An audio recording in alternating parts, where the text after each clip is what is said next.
ما شاء الله. بإذن الله. بسم الله بسم الله. يتنحوا بإذن الله.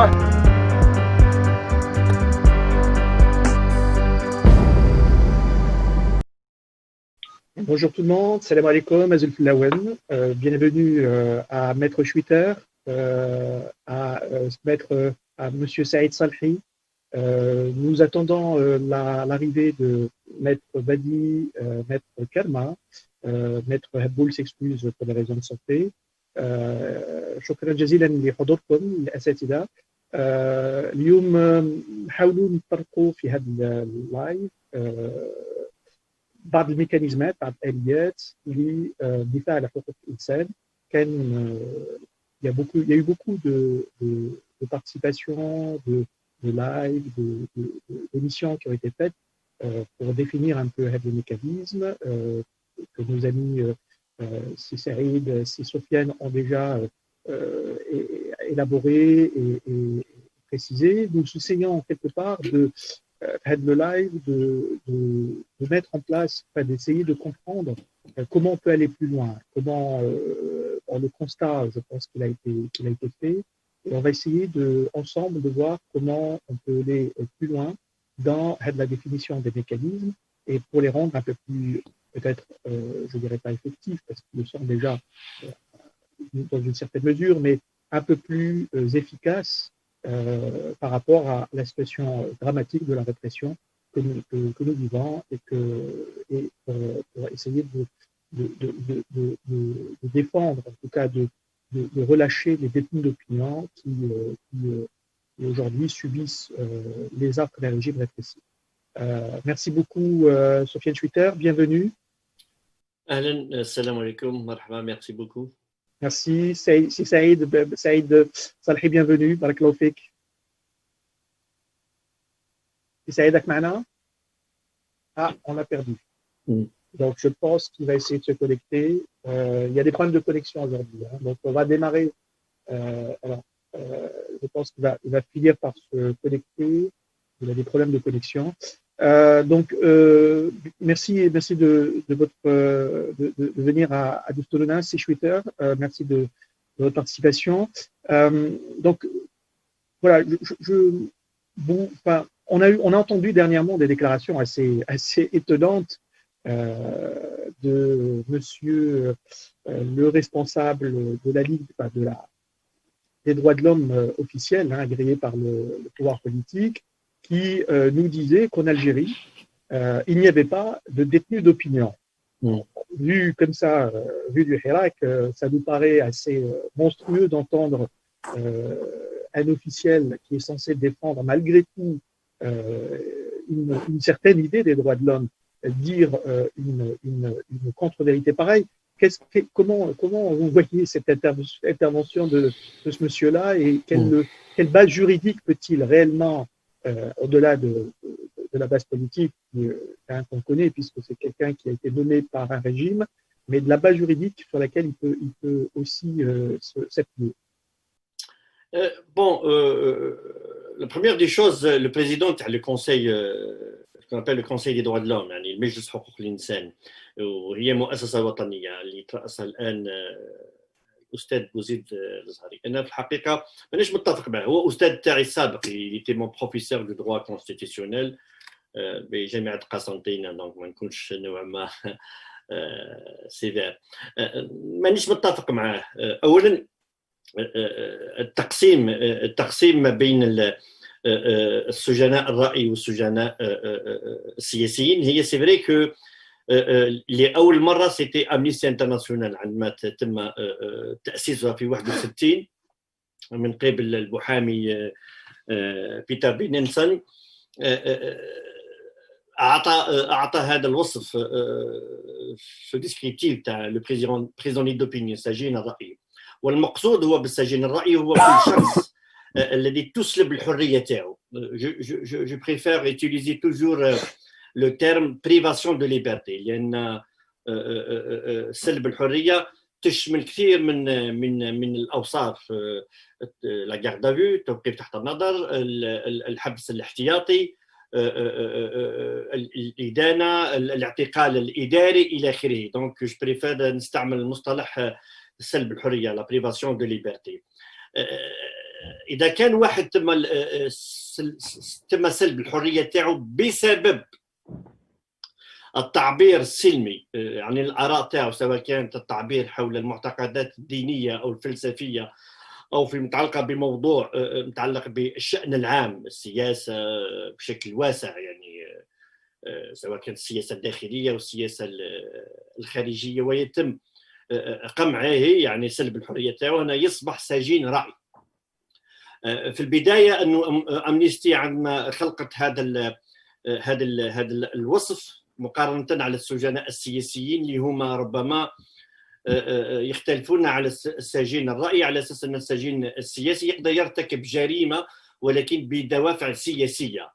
نعطيه مثلا على سبيل المثال، وقع نقاش حتى على مانديلا عندما كان معتقل، هل هو سجين رأي أو سجين سياسي إلى آخره. نعطيه مثلا على سبيل المثال، وقع قبل الثورة التحريرية كانت هناك السطو على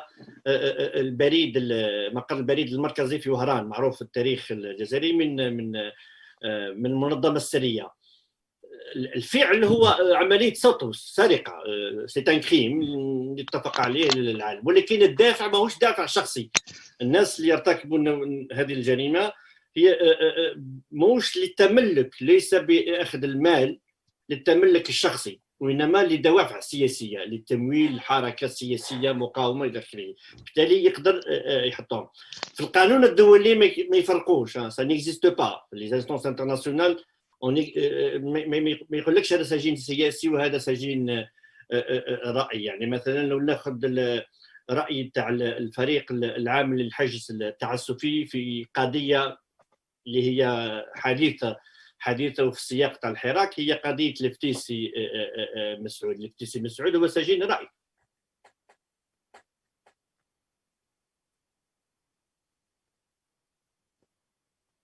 أستاذ شويتة تسمعني؟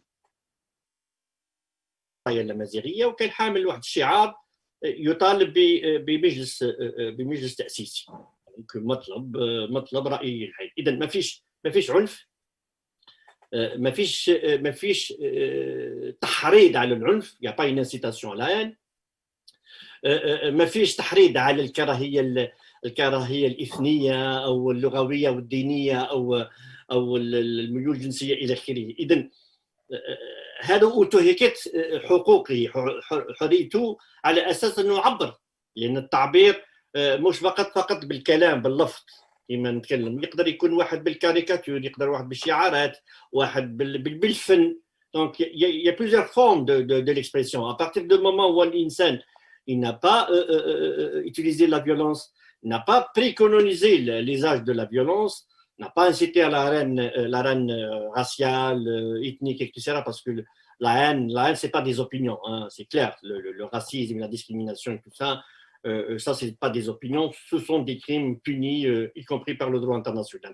Donc الكلام تاع الأستاذ بوزيد الصري رئيس مجلس حقوق الإنسان هو ماهوش في محله، وماهوش في مهمته، لأن للأسف وصلت لواحد العادة في الجزائر أنه منذ إنشاء أول مؤسسة الوطنية حكومية يعني رسمية اللي يفترض أنها تشرف على حماية وترقية حقوق الإنسان، منذ المرصد الوطني لحقوق الإنسان، نقدر نقول لأن من قبل كانت وزارة، كان علي هارون هو كان وزير، ولكن بعده تم تنصيب ما يسمى المرصد الوطني لحقوق الإنسان اللي يتغير من بعد إلى مجلس استشاري للترقية، ثم انتقل إلى اسم حق المجلس حقوق الإنسان. كان هو المفروض هو ماهوش دور تاعو يبرر أو هو الناطق الرسمي بالحكومة الجزائرية. للأسف لو لاحظوا نلقاو في كل العالم هذه المؤسسات ماهوش هذا هو الدور تاعها.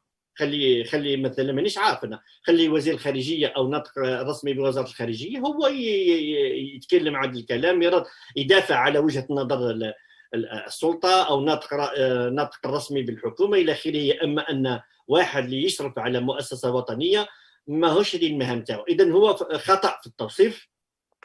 هناك سجناء راي واعتقلوا بسبب الاراء تاعهم، بسبب التعبير السلمي عن الاراء تاعهم، بسبب المشاركه تاعهم، لان ربما سنناقش لان الخطوره في الجزائر ليس فقط في النصوص ولكن اصبحت الممارسه ليكزارسيس دي دروا سيفيل لي بوليتيك ولات مجرمه. او بمجرد ان نتكلم ننتقد في الفيسبوك مثلا في صفحات التواصل الاجتماعي، ومن حقي، هذا حق معروف معترف به في الدستور الجزائري، معترف به بالاتفاقيه الدوليه. لو نعطي رايي مانيش متفق مع عبد المجيد تبون، وين المشكل؟ ف يتم سلب الحريه تاعي، اذا انا سجين رايي. اذا هذا الكلام هذا ما عندوش اي اساس. حاب يلعب دور يفترض انه ماهوش مهمته اصلا، هي مهمته ربما يقدم الانذارات والتقارير الحقيقيه لاصحاب القرار على الوضعيه حقوق الانسان. هاو لو رول تاعو ما يكذبش، الرول تاعو انه يتصل بالمنظمات الغير حكوميه، بالنشطاء حقوق الانسان، بكل ما صدر عليه، ويقدم الحاله الحقيقيه الامور وين راحت في قضيه الحريات الى اخره. هذه هي المهمه تاعو. المهمه تاعو ماهوش ناطق رسمي باسم الحكومه الجزائريه. اذا كان منظمات غير حكوميه تتهم السلطه بوجود سجناء الراي، ماهوش ما عنده لا الصفه، ما عنده هذه المهمه تاعو، وفي نفس الوقت هو ارتكب خطا.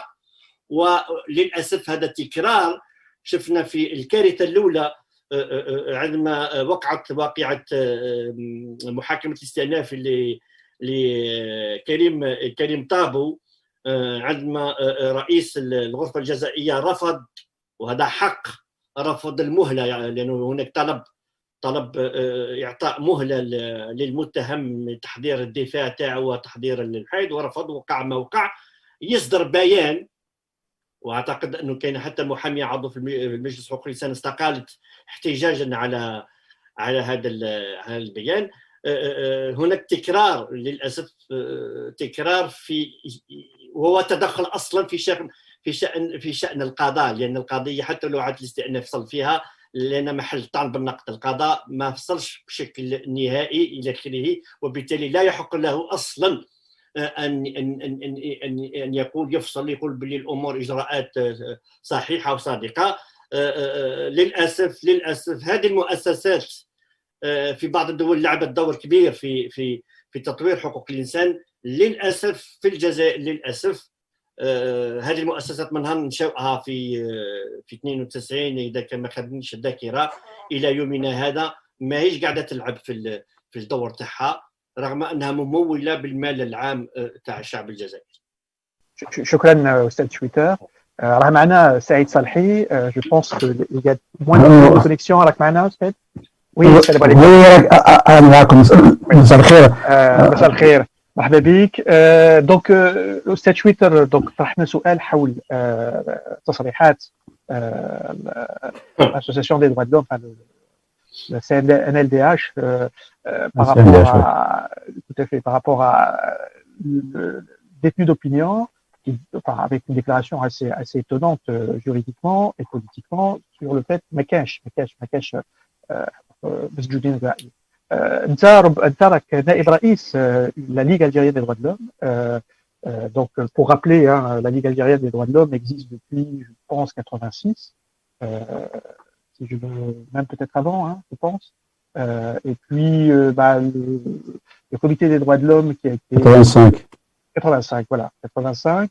Et puis ce comité officiel des droits de l'homme a été créé juste après pour contrecarrer quelque part le travail, ce qu'on dit politiquement, le travail plus libre et indépendant que vous faisiez. واش رايك في هذه التصريحات؟ est-ce qu'elles ont un sens juridique et puis bon, on peut comprendre le sens politique, mais qu'est-ce que Magal Séchouter, est-ce que c'est dans son rôle de faire ce genre de déclaration?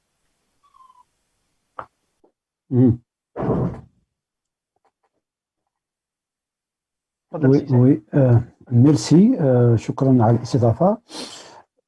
راكم تسمعوني؟ Oui, on vous entend.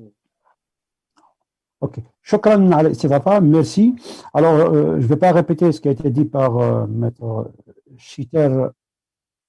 Je ne vais pas répéter ce qui a été dit par Maître Schiter concernant donc ce sujet-là.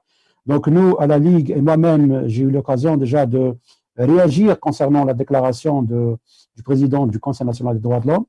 Mais bon, pour nous, ça ne nous étend pas. Ça nous étend pas du fait qu'il n'est pas à sa première déclaration.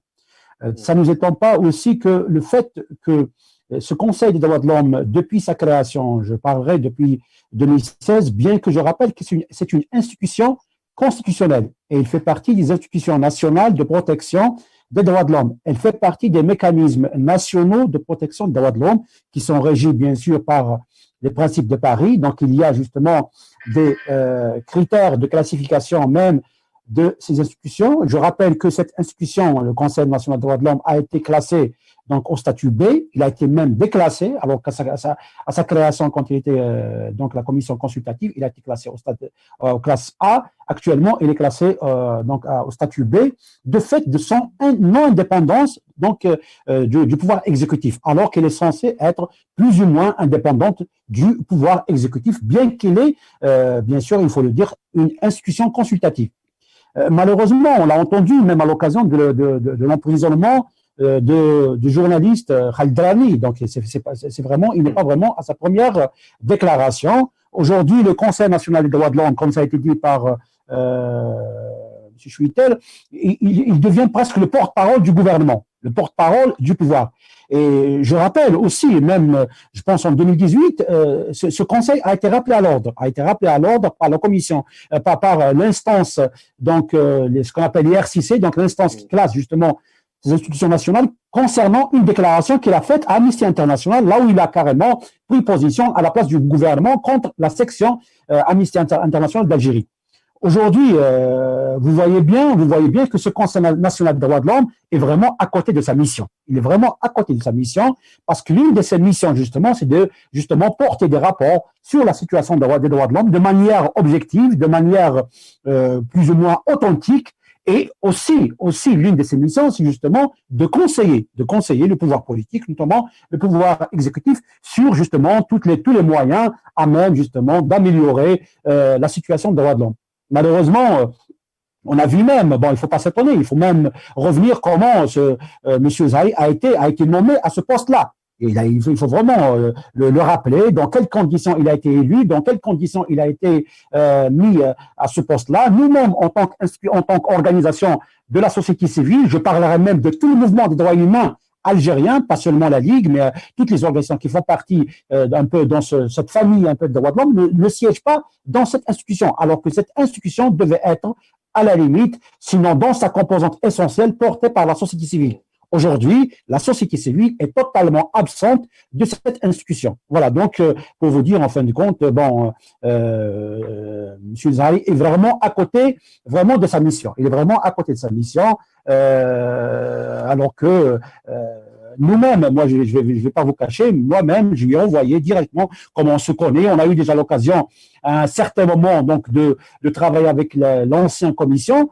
Moi-même, j'ai envoyé, une lettre dans le sens de l'interpeller sur le rôle par rapport aux violations de droits humains, par rapport aux arrestations massives, par rapport à la situation de détention arbitraire. Malheureusement, vous l'avez vu, ce Conseil n'a pas réagi. Jusqu'à maintenant, ce Conseil devait remettre le rapport annuel au président de la République. Bon, il nous a promis de rendre public ce rapport. Jusqu'à maintenant, on n'a pas accès à ce rapport. Je parle du rapport annuel, donc 2016. Jusqu'à maintenant, il devait être rendu public. Ce rapport, normalement, il devait être élaboré de manière même contradictoire avec la société civile. Malheureusement, aujourd'hui, voilà, ce Conseil est vraiment, il continue encore à travailler dans l'opacité, alors que l'une des missions, l'une des objectifs de la création de ce Conseil, sinon même de sa promotion de la Commission nationale consultative, ce qu'on appelle avant le CCNPDH, au Conseil, justement, c'est pour qu'il accède au statut A. Alors aujourd'hui, vous l'avez vu, il est encore au statut B et il continue encore à perpétrer les mêmes pratiques de la commission de M. Ksantini et même des anciennes depuis sa création, depuis l'Observatoire des droits de l'homme. Voilà. C'est Saïd, pour nos téléspectateurs, nous ne sommes pas tous infidés un peu de la technicité des droits de l'homme. Donc, statut A, statut B, juste pour clarifier les choses, si vous pouvez les définir. Alors, juste pour clarifier un peu, donc ces institutions font partie des mécanismes nationaux de protection et de promotion des droits de l'homme, ce qu'on appelle les institutions nationales. المؤسسات الوطنية لترقية حقوق مؤسسات وطنية لترقية حقوق الإنسان. هذه المؤسسات هذو ils sont régis par ce qu'on appelle les principes de Paris. Donc كاين شروط à l'échelle donc internationale, parce que bon, chaque pays a sa propre institution, tous les pays dans le monde entier, donc ils ont leur institution nationale, l'équivalent de notre CNDH. Ces institutions, ils sont classés donc, selon certains critères. Le critère d'indépendance par rapport au pouvoir politique, le critère, justement, d'interaction, de collaboration avec la société civile. Il devait être créé par disposition constitutionnelle. Il devait avoir son propre budget. Il devait être indépendant par rapport au pouvoir, aux autres pouvoirs. Il devait avoir un mandat, sinon carrément un statut de contrôle, un statut de suivi, un statut même dans la commission. Normalement, devait faire des visites dans les prisons. Il devait faire des visites dans les centres de détention. Il devait faire des visites et rendre des rapports publics justement sur la situation des droits humains de manière générale. Il devait justement travailler avec les mécanismes, notamment d'autres mécanismes nationaux, et c'est à partir de ces critères-là qu'ils sont classés. Ils sont classés par ce qu'on appelle l'instance l'IRCC. Donc c'est elle qui classe les statuts. Ces statuts, ils donnent bien sûr certains droits notamment par rapport à l'interaction au CNDH. C'est-à-dire, quand on a le statut A, on peut prendre la parole, on peut participer aux travaux, exactement. Et quand on a le statut B, on devient observateur. Donc, on perd ces droits-là d'être, et comme l'Algérie, sur le plan international, notamment sur les droits de l'homme, veut justement donner à cette institution un rôle dans le plaidoyer, vous connaissez bien la situation de l'Algérie par rapport à l'international, elle fait toujours attention à son image. Donc, l'Algérie, jusqu'à maintenant, fait tout pour reconquérir ce statut A. Et jusqu'à maintenant, il n'arrive pas à le faire de par ses pratiques, de par ses déclarations, notamment la dernière déclaration de M. El-Zahari. Ces déclarations, de toute façon, ils seront comptabilisés à sa défaveur, à la défaveur du Conseil national de droits de l'homme, qui sera toujours maintenu dans ce statut-là, le statut B. Shukran Si Saïd. Est-ce que vous considérez que il y a une base juridique? M. Zahari est quand même prof de constitutionnaliste, donc au-delà de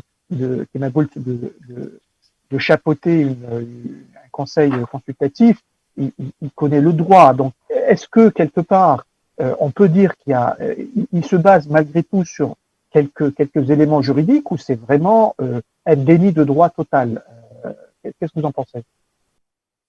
Moi, je vais vous dire clairement, moi, je pense que M. Zahari fait de la politique. Voilà, sincèrement, il fait de la politique. Le fait qu'il a accepté d'être nommé à ce poste dans les conditions qu'on a tous observées, qu'on a tous suivies l'année passée, vous savez qu'il a été remplacé par l'ancien présidente qui est Madame Fafa Zarrouki. Le fait qu'il a accepté donc de prendre ce poste-là, il faut s'attendre à tout. Et je rappelle que M. Zahari, avant, il faisait partie de la commission de Karim Younis. Il a accepté, donc il a siégé dans cette commission de dialogue, il a accompagné tout ce processus-là. C'est un processus vraiment que nous avons qualifié de hold-up contre la volonté populaire. C'est un processus antidémocratique, c'est un processus justement qui a été imposé contre la volonté du Hirak, contre la volonté justement du peuple algérien, et lui-même il a participé dans ce processus. Et nous, comment on conçoit les choses, il a été félicité, il a été carrément récompensé par ce poste-là, par ce poste du Conseil national des droits de l'homme. Voilà. Donc aujourd'hui, il n'est pas indépendant.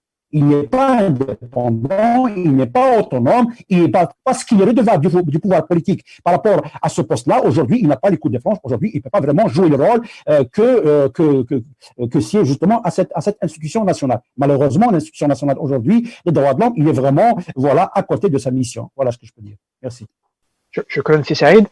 Si Twitter, Sofiane, est-ce que aujourd'hui, dans un certain nombre de procès sur les délits d'opinion et puis délits de droit politique, il y a quelque part certains articles qui reviennent. Les procès Hadou, on parle d'articles sur Messas bil Amn Watani, on parle d'articles sur Messas bil Wahda al-Wataniya, التجمهر الغير الشرعي, etc. واش رايك انت في هاد les articles? Est-ce que quelque part au-delà de la défense des détenus par les avocats et ensuite on parlera aussi des possibilités de défense dans les instances internationales. Est-ce que ces articles-là ne sont pas contestables dans le fond et quels sont les mécanismes de contestation? Est-ce qu'il ne faut pas mener un travail pour, quelque part, que le droit qui permet à un certain nombre de juges d'émettre des jugements sur la base de ces articles ne soit pas tout simplement rebooté, c'est-à-dire que les articles en eux-mêmes sont en contradiction avec les lois algériennes, la constitution et les traités qui ont été signés par l'Algérie. Non, c'est clair. شوف النصوص bon il faut que الناس تعرف باللي حتى في le code pénal algérien ناخذ مثال القانون العقوبات الجزائري هو فيه مجموعه من النصوص عندما واحد يدرسها بعمق يلقاها هناك ترسانه يعني un arsenal juridique répressif pour les libertés tu vois tu as donné l'exemple تاع حتى الماده 100 مثلا الارتيكل 100 اللي يدخل l'incitation à l'attroupement الحيل وشو l'attroupement هو rassemblement pacifique il était un droit on peut contester c'est contestable اولا الصياغه certaines dispositions dans ces lois la codification الصياغه تاعها جات d'une façon alors premièrement elle est très très large ce qui est sur le plan de droit pénal de droit criminel.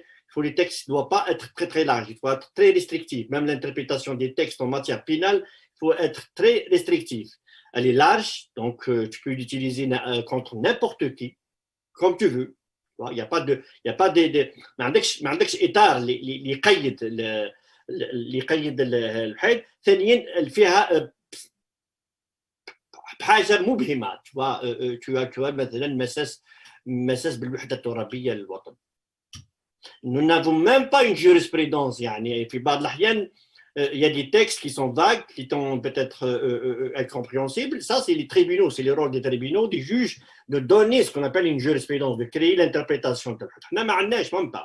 On n'est même pas de cette tradition de la jurisprudence. Donc, les dispositions, ça ouvre à l'arbitraire. Donc, tu l'utilises qui m'attrape. Est-ce que l'insان اللي هز العلم تاع الأمازيغية يشكل مساس بالوحدة الترابية للوطن؟ سي كيستيون توا alors هم استعملوها ضد الناس اللي هزوا اللي هي une forme d'expression d'une appartenance بغض النظر ان تتفق ولا لا تتفق.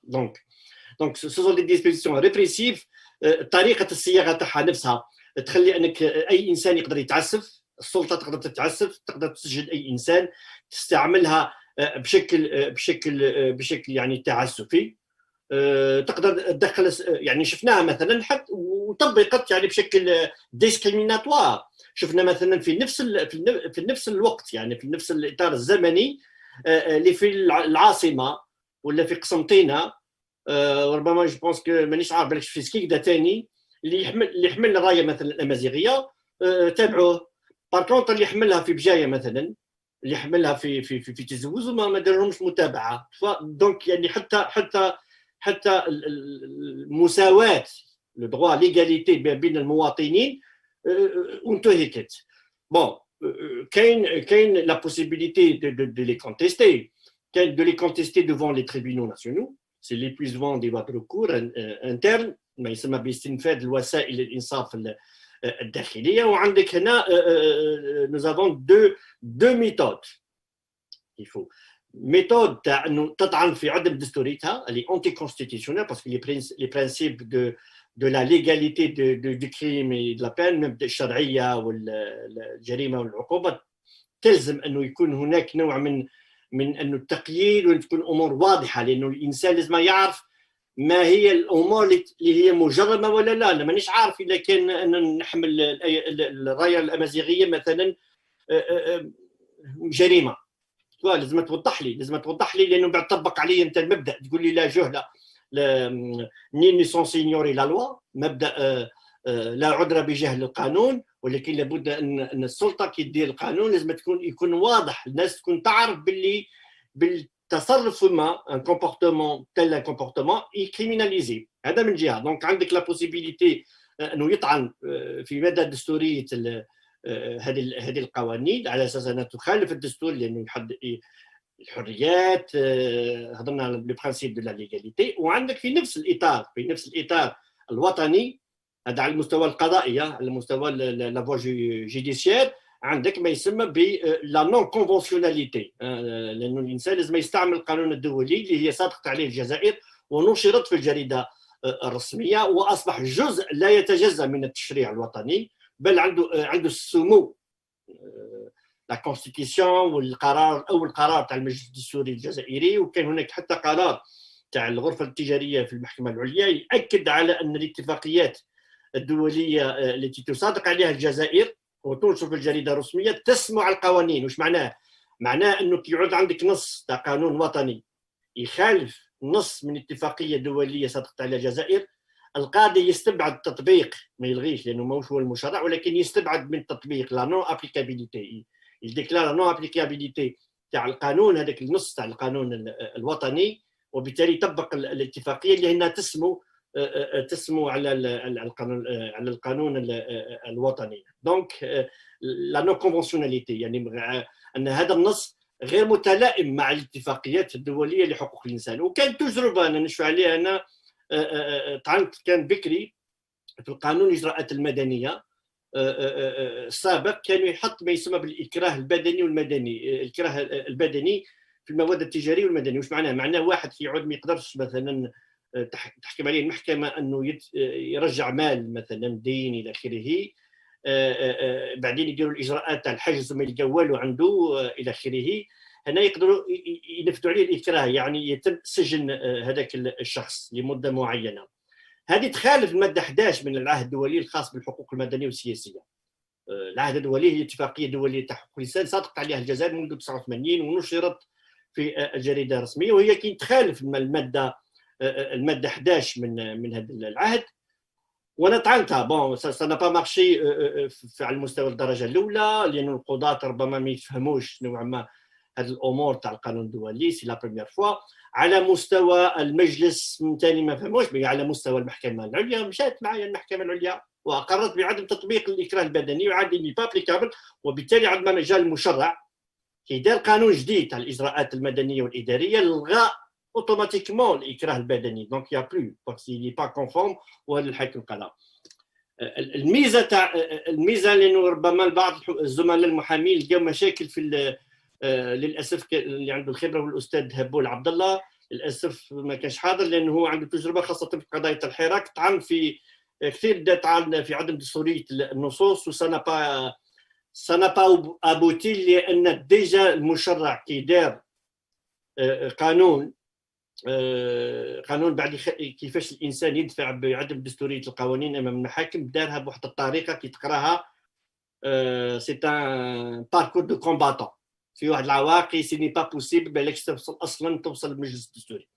مي بار كونتر عندما كثير مساله عدم المؤالمه لا نون كونفونسيوناليتي مع التكست انترن مع التكست دو دروا انترناسيونال، حتى ولو ما استجابولكش، حتى لو وصلت حتى المحكمه العليا والمحكمه العليا رجلت لك بحيث هنا استلفت الوسائل الانصاف الداخليه، تو ايبويزي لي فوا دو ريكور انترن، وهنا يفتح لك الباب المواطن الى اللجوء مثلا في قضيه العهد الدولي الخاص بالحقوق المدنيه، يقدر يلجا الى اللجنه المعنيه لحقوق الانسان، لو كوميتي دو دروا دو لوم، بمقتضى البروتوكول الاختياري اللي صادقت عليه الجزائر، واللي تسمح للمواطن اي مواطن جزائري بعد استنفاذ الوسائل الداخليه انه يلجا الى هذه الاليه تاع احدى الاليات الامم المتحده لحمايه حقوق الانسان. هذه لازم ما يسمى يعني كونسيبت اللي يستعملوه يبدا في الولايات المتحده الامريكيه، انتشر كثير في الدول الانجلوساكسونيه، بدا في الدول ما يسمى دو تراديسيون فرونسي رومانو جرمانيك لو سيستيم الحيد، وهي ما يسمى بالتقاضي الاستراتيجي، سكون ابل لو ليتي استراتيجيك ولا لو كونتونسيون استراتيجيك، وانه المنظمات حقوق الانسان مع المحامين لاناليز دون سيتياسيون. ناخذوا مثلا الحراك، وضعيه اللي عندنا ما هم وش هي القضايا الاكثر خطوره. شفنا انه هناك مساس بحريه التعبير، حسب رايي ربما يا دوتر اناليز اللي يشوفوا انا نشوف انا مثلا هي مساس الكل الناس اللي قاعدين يدخلوا في السجون يعتقلهم سي دي اتانت على فوا على ليبرتي ديكسبرسيون مساس بحريه التعبير ولا المساس بالتجمع السلمي لو دروا دو راسامبلي دو مانيفيستي الى اخره. دونك هذه من جهه كاين لو دوزيام بوين وهو المساس بحق في المحاكمه العادله لو دروا ان بروسي كيتابل. الحق المحاكمه العادله لازم الناس ثاني تفهم ما يبداش من عند القاضي ما يبداش من عند النيابه من نهار يبدا لا بريزونطاسيون دو بروكورور الى اخره هو يبدا من عند الشرطه ولا الدرك الوطني ولا عند جهاز المخابرات من ابارتور دو مومون وين يتم سلب الحريه تاعك كالكو سوا لا دينونسياسيون لا مهما يكون الاسم اللي يعطيوه سلبوا لك حريتك غاردا فيو تبقي تحت النظر او من بعد حبس الاحتياطي او انه ان ريتونسيون ادمنستراتيف اعتقال اداري ما يهمكش ابارتير دو مومون وين تم سلب الحريه تاعك هنا vous avez des droits dans les CBL le droit d'être assisté par un avocat. Voilà.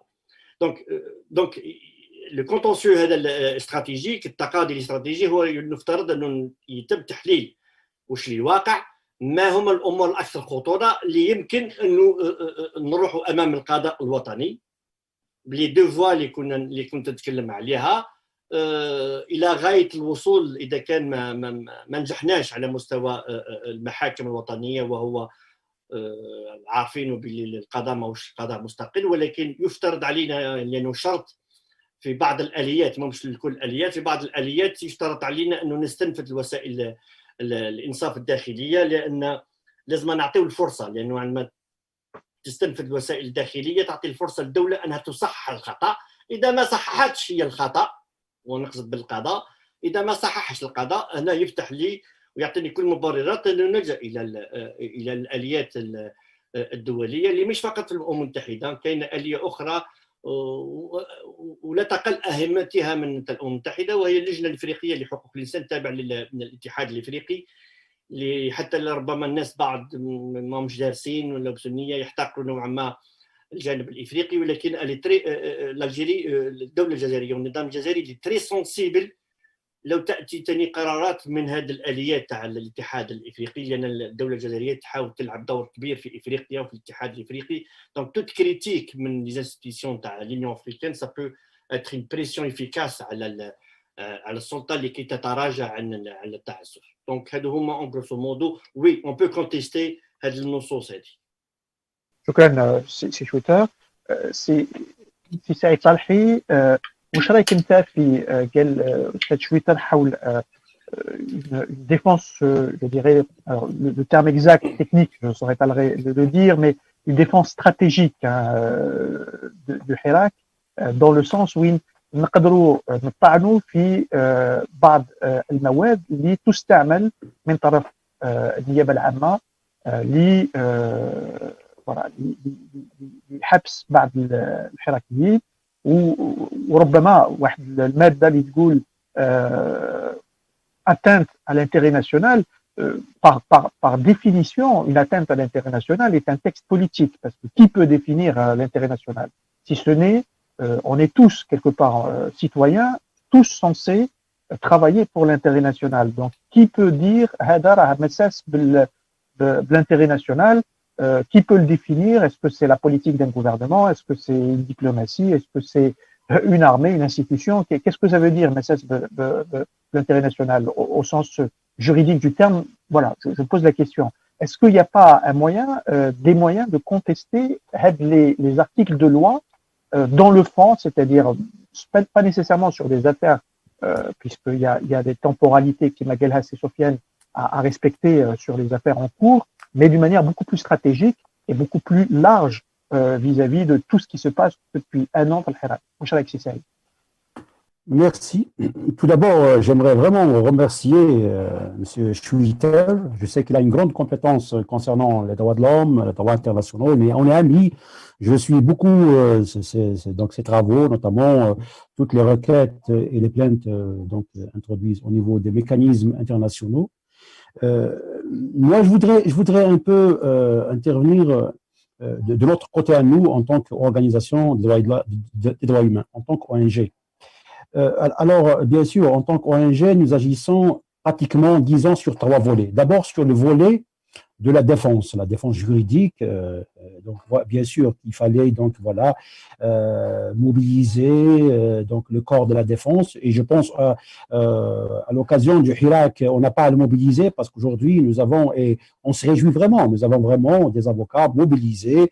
On a un collectif de défense très actif. Je parle du collectif de défense des Hirakistes, qui est composé à près de 200 avocats. Dans ce collectif, il y a beaucoup d'avocats qui ont une compétence avérée et aussi, bien sûr, une expérience, notamment Maître Heboul, que j'ai eu l'occasion vraiment d'assister à ces plaidoiries. C'est vraiment des plaidoiries magistrales, vraiment. Au-delà même de la plaidoirie, au-delà même du travail qu'il fait, c'est vraiment, voilà, des cours qu'il fait lors des audiences. Mais il y a aussi un autre travail, c'est le travail sur la loi elle-même. Et je reprends ce qui a été dit par Maître Schwittel. Bien sûr qu'aujourd'hui, il y a beaucoup de lois qui ne sont pas d'abord conformes aux standards internationaux, notamment du côté du code pénal, du côté du code de procédure pénale, beaucoup de dispositions dans la loi, notamment même dans la Constitution. Dans la Constitution, et nous, à un certain moment, nous avons travaillé justement sur ce qu'on appelle sur la conformité du droit national au droit international.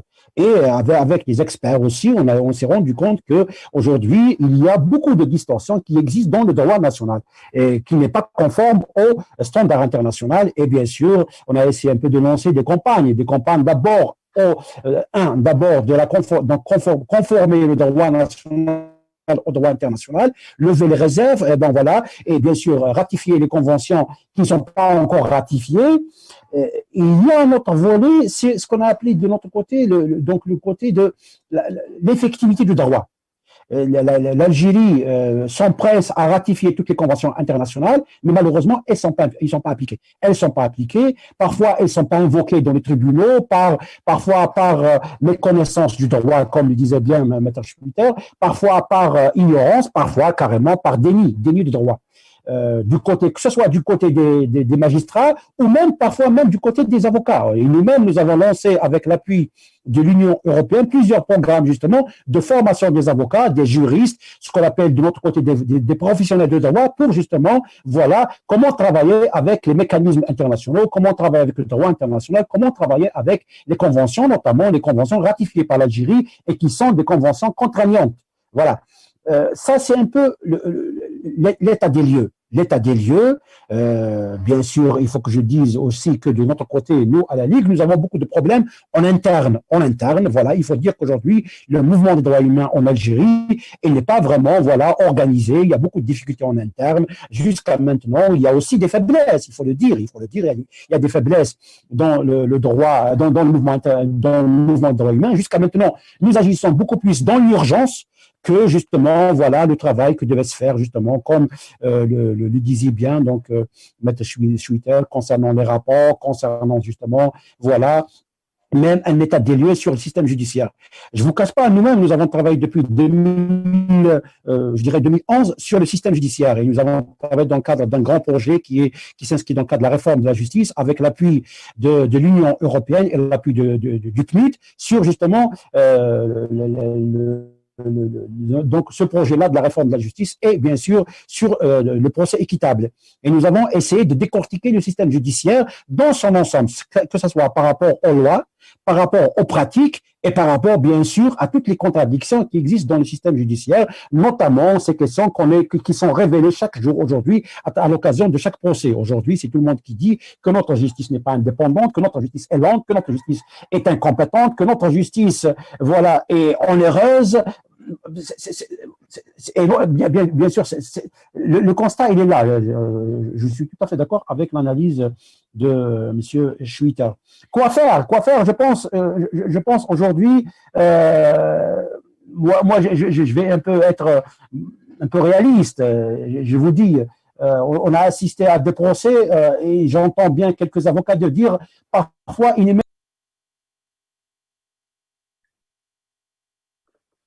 Allô, Monsieur Salhi, vous m'entendez? Oui, allô? Parce qu'il a un problème Oui. de connexion. Alors, je pense qu'il a un petit problème de connexion. Allô, c'est Salhi? Même pas vu à plusieurs occasions lors des procès. On a entendu même des juges, à l'occasion des marches des juges, à l'occasion de quelques organisations des juges, notamment le club des magistrats, le club libre des magistrats, dire d'eux-mêmes que aujourd'hui les juges qui incarnent le pouvoir judiciaire ne sont pas libres, ne sont pas indépendants. Est-ce qu'on peut récuser une loi? Je vais vous dire, déjà, par rapport à la Constitution de 2016, je me rappelle bien, je note bien que dans cette Constitution, il a été prévu la mise en place de la Cour constitutionnelle. Cette cour, jusqu'à maintenant, nous sommes encore dans une autre constitution. Bon, il n'est pas encore validé. Cette cour n'a pas été installée jusqu'à ce jour. Et comme le disait bien Maître Schwitter, justement, pour les mécanismes, pour les procédures, c'est tellement bureaucratique que, à la limite, même les avocats eux-mêmes, à la limite, voilà, sont découragés, voilà, de saisir ces mécanismes, de saisir justement ces procédures. C'est des procédures bureaucratiques. Vous le voyez bien. Et moi, je vous dis, ceux qui ont saisi ces mécanismes jusqu'à maintenant, ceux qui existent déjà, même le recours jusqu'à maintenant, voilà, nous on a eu l'occasion de suivre quelques procès, notamment des procès qui relèvent des libertés de conscience, le procès de Bouhaf, le procès de Touati Merzoug, et on a vu comment la justice a agi, on a vu comment la justice a agi. Il nous a traîné vraiment pendant des années alors que les prévenus étaient en prison. Et à la fin, il a fallu des décisions politiques pour que les gens soient relâchés. Bon, je vous dis, la situation, elle est ce qu'elle est aujourd'hui, avec ces difficultés, mais aussi, il faut le reconnaître, avec notre faiblesse. D'où aujourd'hui, je suis d'accord avec beaucoup d'analyses, beaucoup d'amis qui disent qu'aujourd'hui, il y a nécessité de refonder le mouvement des droits humains, de le refonder, bien que, bon, la situation n'est pas aussi simple, parce que nous-mêmes, aujourd'hui, nous sommes presque dans la même situation. Je vais vous dire, nous, par exemple, à plusieurs occasions, on a essayé d'intenter des procès. Nous, en tant que Ligue, de fait qu'on n'a pas cette qualité de partie civile, jusqu'à maintenant, on peut pas intenter de procès.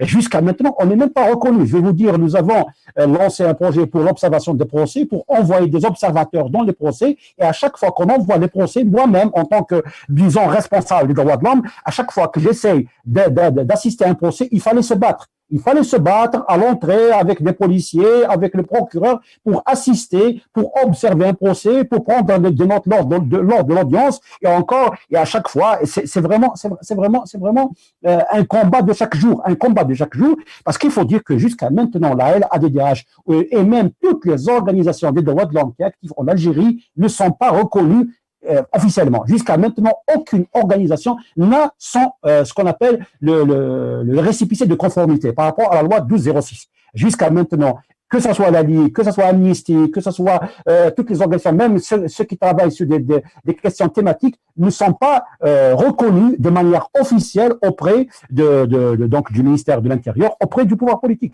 Jusqu'à maintenant, nous sommes considérés comme des organisations plus ou moins, voilà, qui agissent un peu, voilà, c'est une question de rapport de force, mais jusqu'à maintenant, on ne dialogue pas avec le gouvernement, jusqu'à maintenant, on ne travaille pas avec l'institution judiciaire, alors que jusqu'à maintenant, normalement, ça relève des missions des organisations de droits de l'homme de travailler avec la justice. Bon, c'est un peu le tableau. On a déjà parlé du Conseil national des droits de l'homme. C'est un peu le cas des autres institutions, des autres mécanismes de protection des droits de l'homme. Parce que, bon, pour nous, de toute façon, nous considérons que la justice est un des mécanismes nationaux de protection des droits de l'homme. Et c'est un mécanisme de choix, la justice. Malheureusement, voilà, la justice est ce qu'elle est. C'est lié aussi à tout le système politique. Voilà. Merci, c'est Saïd. C'est Sofiane. Si Saïd vient de dire que malheureusement, il apparaît que nous avons une justice qui est plutôt sous la botte du pouvoir politique et donc des décisions de justice politiques, c'est-à-dire que le droit n'est parfois qu'une forme utilisée pour des objectifs politiques. Dans ce contexte-là, quelle efficacité et comment peut-on défendre des questions de détenus d'opinion, et donc des détenus politiques, puisqu'ils ont des revendications politiques. Comment peut-on défendre le mieux, le plus efficacement un mouvement aussi important que le Hirak, aussi stratégique et révolutionnaire que le Hirak? Comment on peut améliorer la défense avec, je dirais, des mécanismes beaucoup plus effectifs qui soient juridiques, mais aussi politiques. Juridiques en termes de droit national et de droit international, et notamment à travers quelques institutions que vous avez citées de droits de l'homme, que ce soit au niveau de l'ONU ou de l'Union africaine, voire l'Union européenne, et politique. Qu'en pensez-vous? Non, mais sur le plan, il faut que les gens comprennent une chose. La question de la défense des droits humains, ce n'est pas seulement parce qu'apparemment, c'est la société algérienne qui c'est quelque chose peut-être c'est nouveau pour elle, mais ce n'est pas une affaire d'avocats. C'est vrai que les avocats jouent un rôle de défendre sur le plan du droit devant des, mais c'est une affaire de tout le monde, des partis politiques, des journalistes, des artistes, des militants, de tout le monde. Donc, c'est un véritable projet, parce que ça concerne l'être humain d'ailleurs. Droits humains, ça nous appartient à tout le monde. Donc, si un État, il devient un monstre, il est en train de détruire nos droits, on n'est plus des êtres humains. Si on ne jouisse plus des droits. Donc, c'est une affaire de tout le monde. Bon, donc on a parlé un peu sur le plan les voies judiciaires, les voies juridiques, c'est toujours mais la question d'ailleurs le Hirak qui كان قبل ما يعلق avant qu'il suspend les manifestations et tout ça, parfois il prend les banderoles, les prisonniers d'opinion, les photos, donc c'est une forme de la société civile, du public, de Yonasiruna, tu vois, de défendre, de soutenir les prisonniers d'opinion. La LDDH, je dis bien parce que il y a deux, il y a la Ligue algérienne pour la défense des droits de l'homme, la LDDH que Saïd Salhi, le vice-président, tout ça, parfois elle fait des communiqués, des communiqués sur des cas, des communiqués de presse. Là, il faut que la responsabilité aussi, ça englobe à la presse. La presse, il faut qu'elle fasse la couverture, il faut qu'elle ouvre des débats vous avez ouvert un débat sur la question des droits de l'homme. Il faut que aussi les journalistes penchent sur cette question. Parfois, je donne l'exemple, si la Ligue elle partage ou elle fait des communiqués de presse et si la presse ne publie pas,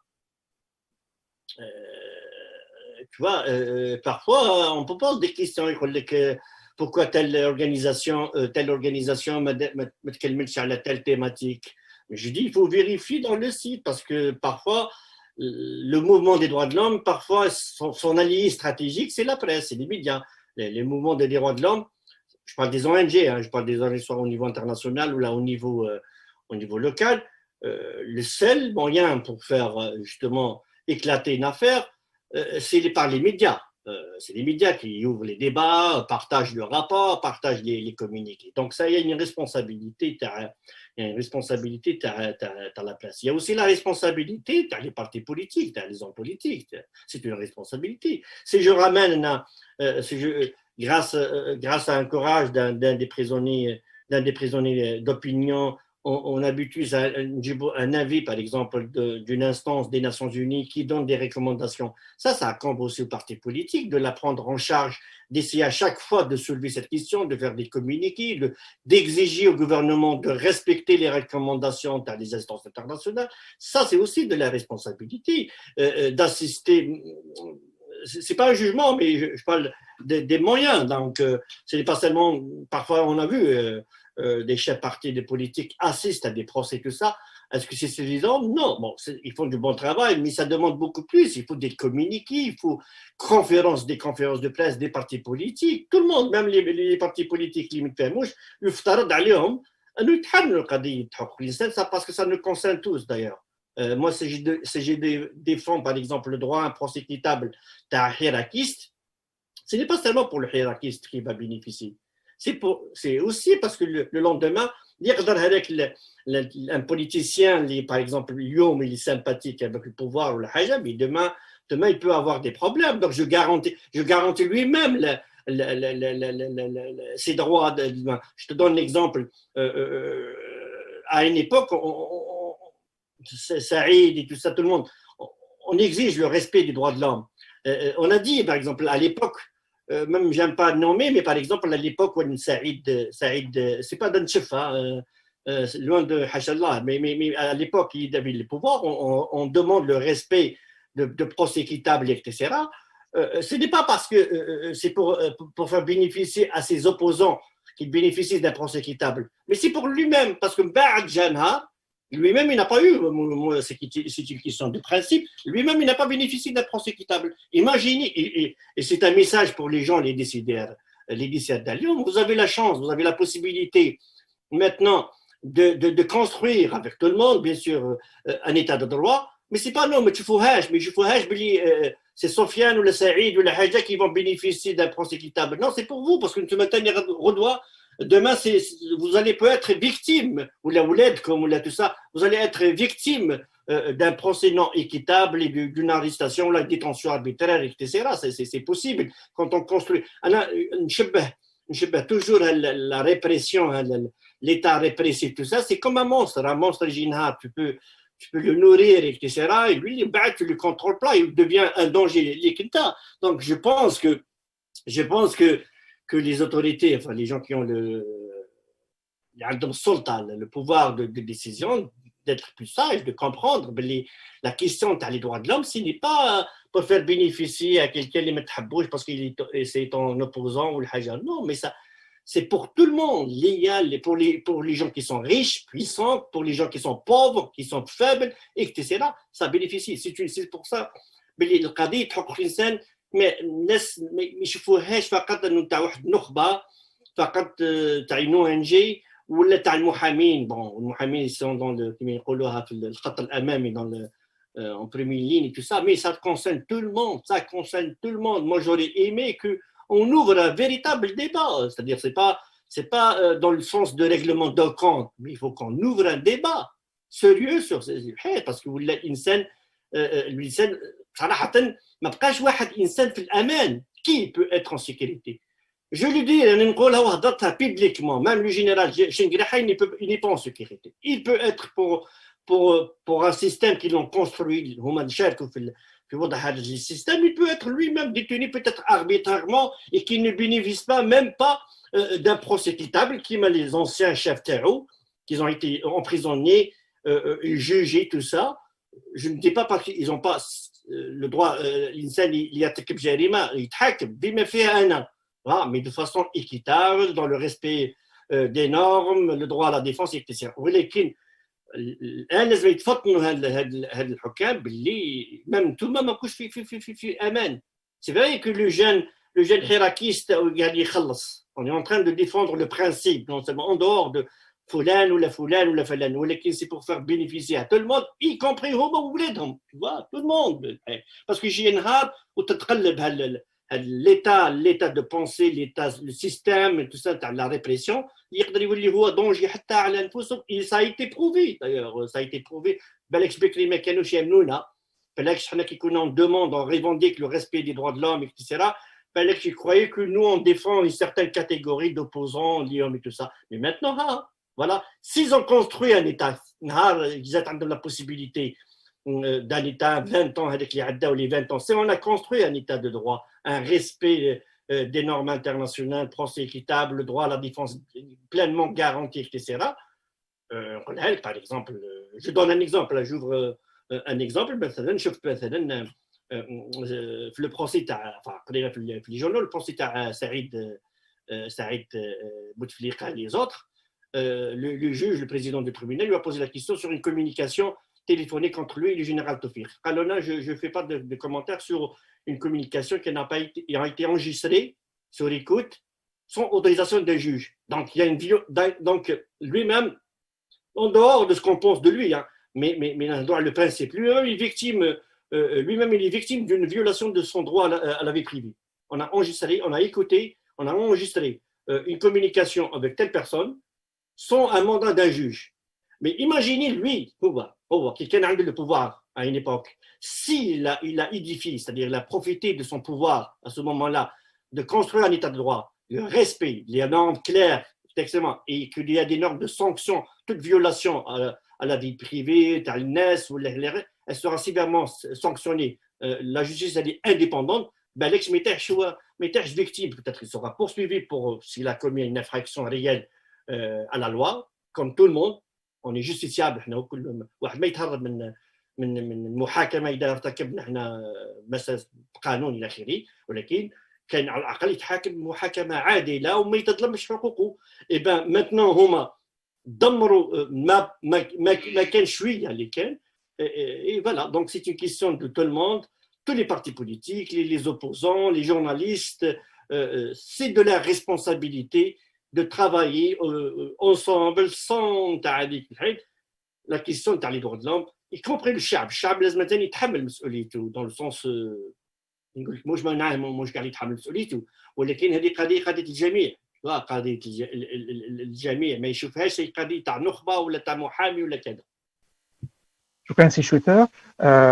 Bon, il y a au stade de Saïd Salhi qui s'excuse, il avait d'autres obligations, donc il a dû partir.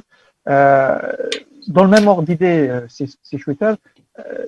Voilà, vous avez pris des exemples de défense stratégique, hein, et je pense qu'un des avocats qui faisait, je dirais, parfois ce genre de défense était Maître Vergès, pendant la guerre de libération, sur des dossiers qui étaient dans une lutte militaire contre le pouvoir colonial, donc avec quelque part des moyens militaires, c'est-à-dire des moyens de lutte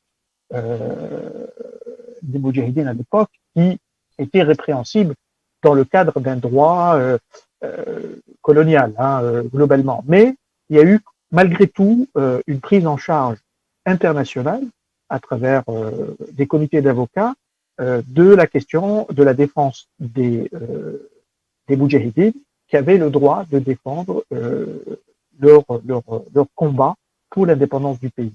Est-ce qu'aujourd'hui, en termes de solidarité de la communauté internationale sur la question des droits de l'homme, est-ce qu'on ne peut pas aller chercher, nous, Hirak, des soutiens d'un certain nombre d'acteurs, de juristes, de droit, d'avocats, d'associations internationales pour pouvoir monter quelque part des comités qui aident à construire les dossiers, hein, puisque vous avez bien dit que parfois il faut construire des dossiers très lourds pour pouvoir les mener à bien à travers un certain nombre d'organisations internationales, de recours, que ce soit en Afrique, en Europe ou à l'ONU. Qu'en pensez-vous? Non, moi je suis tout à fait d'accord. Je suis peut-être dans la démarche disons un peu juridique, etc. Je donne l'exemple, c'est dans notre responsabilité, à l'extérieur pour aider, il faut sensibiliser l'opinion, parce que la question des droits humains, c'est aussi une question de toute l'humanité. Quand on viole un droit à un Vietnamien, ça me concerne, moi, l'Algérien, hein, même si je vis en Canada, mais ça me concerne parce que c'est un être humain. Enfin, il y avait des initiatives, donc il y a quelques cas qu'on a soumis au niveau de l'instance internationale. Nous, à la diaspora, au niveau du Canada, on a fait réussir par le biais d'un comité des droits humains en Algérie, Montréal, par une pétition. Nous avons un système constitutionnel qui me permet de soumettre une déclaration qui a été adoptée par un député, puis ça a resté presque un an. Ça a abouti que le Parlement du Canada et le Parlement provincial aussi, à l'unanimité, hein, ils ont adopté une motion qui n'est pas une loi, mais c'est une position politique. Donc tout le parti, même le parti au pouvoir, le Premier ministre et tout ça, qu'il condamne la répression politique en Algérie, il exige le respect des droits humains et il exige la libération de tous les détenus d'opinion et politique. Donc c'est déjà une victoire sur qu'on a pu ramener une classe politique entière de soutenir la question des droits humains. Je pense que c'est une responsabilité de la diaspora, de la communauté algérienne, partout, chacun selon le contexte, selon le système politique, de ramener le soutien. On a besoin de soutien. L'expérience, justement, l'expérience de nos ancêtres, Walden et tout ça, la guerre de libération, qu'ils ont réussi à faire une diplomatie non officielle, tu vois. À un moment donné, il fallait ramener la sympathie de tout le monde. Ils ont réussi, tu vois, malgré que quand je lis un livre de Mathieu Cronoy, comment De Gaulle a perdu la guerre d'Algérie, la révolution diplomatique, il parle justement de ces diplomates du FLN, qui étaient vraiment magnifiques, tu vois, le travail qu'ils ont fait, qu'ils ont pu ramener de la sympathie. Ils ont ramené de la Chine communiste, à un moment où il y a la guerre froide, ils ont ramené de la Chine communiste, comme ils ont ramené dans le unité des États-Unis et de l'Arabie Saoudite. Tu vois, ils ont ramené tout le monde à soutenir la cause algérienne. Donc, c'est de notre responsabilité, tu vois, d'informer l'opinion publique et d'informer que le peuple, d'ailleurs, je pense que le Hirak, il a donné une très, très bonne image à tout le monde, que c'est un peuple, premièrement, très civilisé, pacifique, et qui ne demande qu'un état de droit, une démocratie, comme tout le monde. Il vit en paix, démocratiquement, dans le respect des droits de l'homme. Donc, c'est à nous aussi d'être à l'étranger comme des ambassadeurs. Pas ماناش ممثلين، مش قضية تمثيل ولا représentants, mais comme des porteurs de messages. Le peuple هذا, chacun fait le contexte. Bien sûr, on utilise les instances internationales parce que quand je dépose, par exemple, une plainte devant une instance des Nations Unies, et les Nations Unies prennent ce genre de décision. Après une procédure, le gouvernement répond, moi je réponds, puis les experts ont. Nous avons déjà des arguments devant l'opinion publique internationale. L'opinion publique qui irrite quand ils voient, ce sont les instances internationales. Mais on n'est pas des gens, des opposants, les habines le pouvoir au détriment de ces gens-là. On est en train de diaboliser le régime. Non, ça a été documenté et c'est des experts internationaux indépendants des Nations Unies, d'instances d'une certaine crédibilité. Ils ont tranché sur ça. Donc même les décisions, ils sont très utiles même dans notre combat sur le plan médiatique. Tu vois, les gens, ils aqbalha, parce que tu leur amènes des décisions, c'est bon. Pour lui, c'est clair et net. Tu vois, mais après, il n'y a pas de polémique. C'est clair et net. Il y a une violation, voilà. Je reviens toujours, donc on a parlé tout à l'heure de la responsabilité de tout le monde. Maintenant, effectivement, il faut que la diaspora algérienne joue ce rôle. On a la possibilité, peut-être les contextes, Salhi Sarid l'a parlé tout à l'heure des contraintes, des difficultés. Pour assister même un procès, de faire une observation, il nous a raconté qu'il faut se battre chaque jour pour rentrer à une salle, il a créé. Tu vois, donc, avec Chana, nous avons l'avantage, on est en sécurité, on a la possibilité.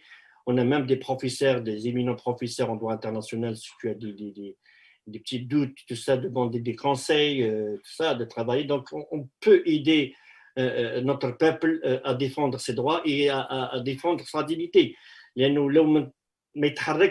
L'opinion publique, de ne pas ramener la solidarité internationale, le régime il va continuer à violer. On le voit, le dernier cas, c'était l'étudiant, c'est assez grave, un étudiant qui m'a Ould Ammar, on l'accuse d'atteinte à l'État parce qu'il a. C'est grave. Demain, ils vont utiliser l'arsenal juridique de lutte contre le terrorisme. Demain, quelqu'un qui est pacifique, il peut être accusé d'être terroriste. Tu vois, tu vois, donc maintenant, il faut qu'on assume notre responsabilité, de s'organiser, mais de planifier de façon stratégique. Parce que parfois, on peut faire des actions où on va épuiser les énergies, les moyens, etc. Et puis peut-être le résultat m'écouche. Donc, mais de façon stratégique, de préciser le but, la cible, les moyens, etc. Et puis ça va aboutir. C'est pas ماهيش حاجة معجزة. La lutte, سبقونا ومازال الناس سبقونا. Donc on profite de leur expérience de tout le monde, tu vois. Absolument, c'est chouette. Est-ce que, par exemple, dans le cadre justement de la défense dans les instances internationales d'un certain nombre de dossiers, de manière beaucoup plus, je dirais, stratégique, comme vous dites, est-ce qu'il est besoin il y a des besoins d'organisation d'un certain nombre de comités pour plus d'efficacité en Algérie? c'est-à-dire au-delà de l'organisation des comités à l'international pour pouvoir prendre en charge cette défense-là, vous avez potentiellement besoin pour alimenter les dossiers, pour les documenter, pour les transmettre, pour contacter nécessairement des détenus, leurs avocats, etc. Vous avez besoin aussi d'un certain nombre, d'une organisation ou de plusieurs organisations pour faciliter ce travail et faire en sorte qu'il soit plus effectif et plus efficace. Comment vous voyez les choses, ces shooters? Non, mais c'est vrai, parce qu'on est lié à ce qui se passe en Algérie. Tu vois, si tu travailles, il faut travailler sur un dossier. Mais qui a le dossier? C'est d'un cas, par exemple, c'est ses avocats. Tu vois. Malheureusement, enfin, heureusement, il y a un petit avocat qui ne communique, tout ça. D'autres, non, refusent pour des raisons. Peut-être ils ont peur. Mais moi, je ne juge pas, parce que la peur, c'est quelque chose de subjectif. Peut-être qu'on a fait Aïch Amen ou maintenant, donc. Tu vois, donc ça, c'est les défis. Il faut trouver des solutions, comment on surmonte ce genre de défis. Tu vois. Mais je pense qu'il faut que. Tout à l'heure, Saïd Salhi, il a parlé, tout le monde parle il faut que maintenant on reforme le mouvement t'as les droits de l'homme. Maintenant, je pense qu'il est temps de créer même. Moi, j'encourage, j'ai toujours encouragé. Le CND, par exemple, il fait du bon travail. Bon, est-ce que c'est peu ZEP? Je pense qu'il peut s'améliorer, mais c'est sa première expérience. Tu vois, il faut prendre en considération le شعب الجزائري c'est أول تجربة تاعو أول تجربة كثير من الناس اللي عندهم أول تجربة في السياسة de sortir, de militer, de parler sur la politique إلى آخره. C'est un processus d'apprentissage. بما فيها قضايا تاع حقوق الإنسان إلى آخره. Donc mais j'encourage les organisations, les détenus, les organisations des droits de l'homme et de coordonner. C'est très important de la coordination. Tu vois, il ne faut pas par exemple un juriste qui a besoin, par exemple, des jugements pour faire une étude très détaillée du point de vue droit, et c'est très important pour faire le plaidoyer au niveau international, parce que quand tu as un article publié dans une revue des références en droit qui va être lu par des experts internationaux, par des juges internationaux, tu fais aussi de la publicité, tu vois. Et en même temps, il va t'aider justement à comprendre, comprendre quelles sont les violations des droits, quels sont tu vois, il te permet de quoi. Moi, je sais qu'ils ont des difficultés pour avoir des jugements, tu vois. Donc, les raisons, pourquoi. Mais je pense qu'il faut que tout le monde on coordonne, on travaille ensemble, on planifie stratégiquement les affaires. Est-ce qu'on se contente, contenterait juste un affaire de Jazair et puis c'est fini ou non, mais je te donne un cas. Je ne parle pas des jugements, loin de cela, mais le cas de Baba Najjar, Mohamed et tout ça, quelqu'un qui. Bon, il y en a des violations à son droit à procès équitable, au minimum. Je ne parle pas de est-ce qu'il est coupable, il n'est pas coupable, ou il n'a pas bénéficié du procès équitable. Tu vois. Bon, 15 ans après, on n'a pas saisi les instances internationales. Il y a des instances qui ne vont pas accepter, j'ai dit à sa famille, ils ne vont pas accepter parce qu'il y a une prescription, parce que c'est 15 ans après, alors que le comité, il accepte après 6 mois, c'est-à-dire dans un délai de 6 mois. Tu vois, mais il y a d'autres. Heureusement qu'il y a d'autres mécanismes qu'on peut l'utiliser. C'est pour ça qu'il faut que tout le monde se mette d'accord à la table. Est-ce que ce sont des affaires simples? Parce que moi, j'ai l'impression, mais une perception que certains de mes confrères, ils traitent ces affaires comme une affaire de droit commun. C'est-à-dire que quelqu'un qui a été condamné, par exemple, à 3 ans, on appelle, il couvre le mode, par exemple, il a purgé 6 mois, il déroule le 6 mois, pour lui, c'est une victoire. Alors que c'est faux, ce n'est pas une victoire. Une victoire que pour quelqu'un, il est accusé de trafic de stupéfiants, d'agression, oui, ça, c'est une victoire. Mais pour quelqu'un qui est innocent, qui n'a rien fait, il a juste exercé ses droits, مارس حقه tu vois دخلني الحبس même تحكم عليه avec une amende, simple amende, mais c'est déjà, tu as criminalisé l'exercice des droits, et ça c'est dangereux. أصبحت الممارسة الحقوق ولات مجرمة. Elle est criminalisée. J'exprime mes opinions, vous l'êtes criminel. Je suis devenu un criminel. Le fait que je ne suis pas d'accord, par exemple, avec Tebboune, ou là je ne suis pas d'accord avec le général Cheikh Delha. Imaginez, moi je ne suis pas d'accord avec Cheikh Delha, qu'il intervient dans les domaines politiques. C'est mon point de vue. Tu peux être d'accord, tu n'es pas d'accord, mais moi je fais. Alors, je vous accuse d'atteinte à la morale de l'armée, une affaire criminelle, une affaire qui peut donc, il faut qu'on réfléchisse de la manière كيفاش on traite même au plan كيفاش تبناو القضايا هذه ماهيش قضايا تاع ما يسمى بالقضايا تاع الحراك ماهيش قضايا عاديه. Ce sont des affaires de liberté, tu vois. Mais en général, il faut que les gens se coordonnent, tu vois. C'est l'unité qui fait la force, tu vois. Je sais qu'il y a des Algériens qui ont des compétences, tu vois, il faut exploiter toutes les compétences algériennes, chacun dans son domaine. La presse, les médias, la manière de faire les relations publiques, l'autre dans, je sais pas moi, dans les plumes, l'autre dans les études universitaires, l'autre dans le droit, l'autre dans le travail artistique. Il y a une pièce de théâtre, de s'adresser à des écoliers ou à des lycéens ou à des universitaires dans des universités occidentaux, donc faire passer le message d'une histoire d'oppression d'un peuple, parce que ce qui se passe en Algérie, c'est l'oppression d'un peuple. Là, شعب مضطهد لأنه فقط إنه حب يعبر حب يكون حر إلى آخره. Donc je pense que les Algériens, nous avons des potentialités. المشكل تاعنا إنه ما نسقوش مانيش متوحدين. Il faut dire la vérité. Il faut نتوحدوا ونتنسقوا. Voilà. Absolument, c'est Schwitter. Comme vous dites, le Hirak est un mouvement politique majeur et on est en train de, malheureusement, on y répond, comme vous dites, avec des affaires de droit commun. Il faut y répondre aussi en termes juridiques, dans la dimension qu'est ce mouvement-là.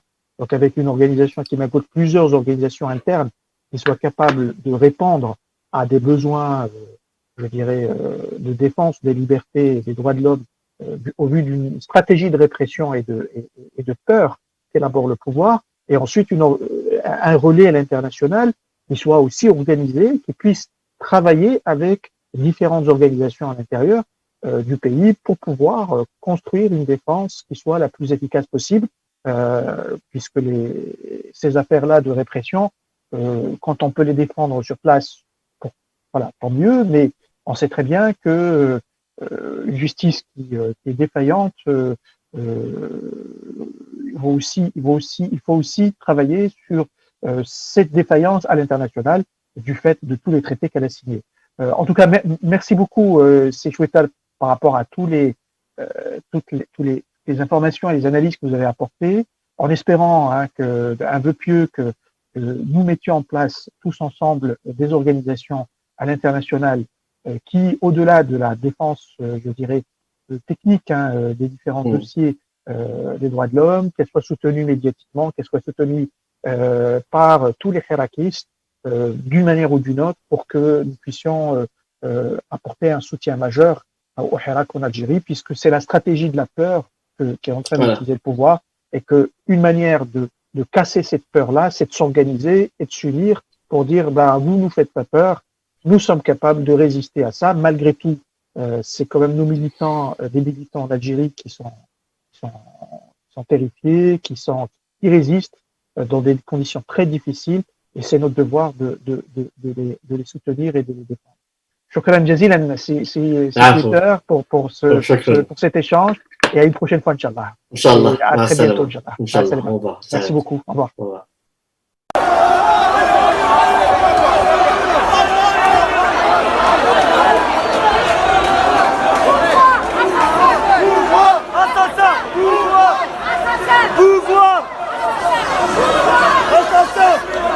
اختطاف الناس اختطاف واستعمال العنف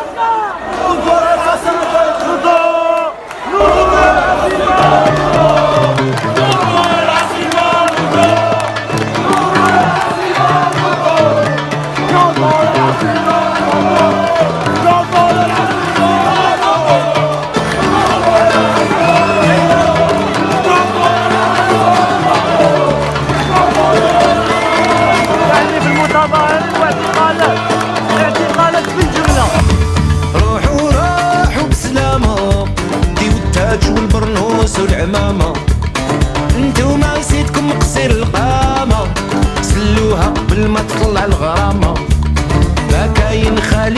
خلافة يا نقص الإيمان ونظافة صبرنا عليكم قلتو خوافة وخيمتو على ظهورنا معلفة خيمتو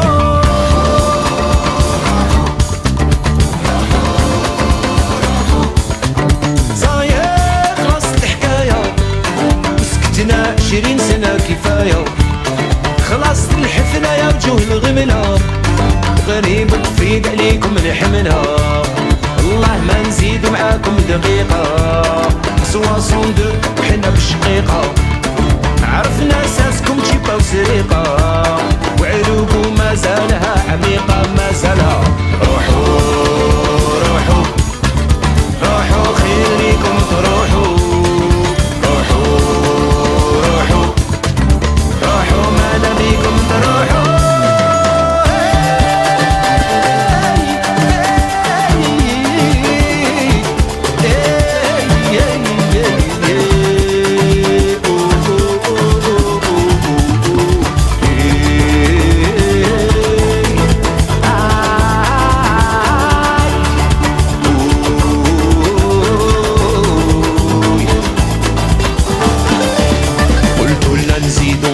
دمي موندا باش تكملوا بيناتكم بارتي روندا كنتو العهد وماشي غير عهدة 20 سنة وانتوما القلة باردة حصلنا معاكم راكم رشقتو هنا وحدكم بيريمي يا القلاية واليوم الجيري وقفت على ضربة نساو رجال وشبان من كل جهة خرجوا خرجوا خرجوا لي زالجيريا خرجوا خرجوا لي زالجيريا خرجوا بينا نخملوا الكراسة نحلوا الدواسة ياللي مسحتوا الحاسة غير نفوق خليو البلاصة يا طماعين رايحين تاكلوها قارصة حكمتوا بالعصا وبلا سياسة وركعتوا قدستوا مسر الرياسة وخندق الحرير ورخاموا الملاسة وامتياز المرد وسلوك المحلاسة روحوا روحوا روحوا خير ليكم تروحوا روحوا روحوا روحوا خير ليكم تروحوا هادي الجيال جديدة خرجت تتقلب هاد القاعدة خبرتو يا الخبر المريضة وبشفع ليكم وعلى سعيدة وحنايا ملا عنيدة والمرادية ماهيش بعيدة وراكم تفتلوا في الخرويضة باش ديروا لنا خشبة فرويضة خشبة فرويضة روحوا روحوا روحوا خير ليكم تروحوا مع دوك الأئمة اللي محرشين على الأمة وضيف الدين في صالح الحكومة سرق سبارتو في كل مؤسسة لا خدمة لا ردمة وعليهم غير العزة في كل فطنة يقولوا هذه فتنة حتى كل شفتنا وما لقيناش اللي يفيدنا خلاص القياد وعلينا طار النعاس ولادنا جاو يغلقوا عليكم الأواس خرجوا خرجوا خرجوا لي زالجيريا خرجوا خرجوا خرجوا خرجوا لي زالجيريا خرجوا يا سراقين يا شياطين